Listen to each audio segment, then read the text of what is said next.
দেখতে দেখতে কালী পুজোও চলে গেল। আজকে আমি আগুন না জ্বালিয়ে বিস্কুট দিয়ে একটা মিষ্টি রেসিপি বানিয়ে দেখাবো। চলুন তাহলে বানানো যাক। এখানে আমি কিছু বিস্কুট নিয়েছি, একটা মিক্সিং জারের মধ্যে নিয়ে নিলাম। 1 চামচ চিনি, 5-6টা বাদাম দিয়ে মিহি করে গ্রেট করে নিলাম।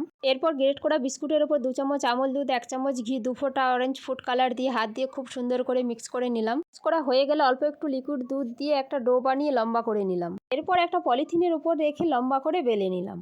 এদিকে একটা প্লেটের উপর শুকনো নারকেল কুড়ো, 2 চামচ চিনি গুঁড়ো, অল্প একটু এলাচ, 2 চামচ আমল দুধ, 1 চামচ ঘি, অল্প একটু লিকুইড দুধ দিয়ে হাত দিয়ে মেখে লম্বা একটা ডো বানিয়ে নিলাম। বিস্কিটের ডোটা যে বেলে রেখেছিলাম তার উপর নিয়ে নিলাম। এরপর খুবই সাবধানে প্লাস্টিক ধরে 2 সাইড মুড়ে লম্বা করে নিলাম।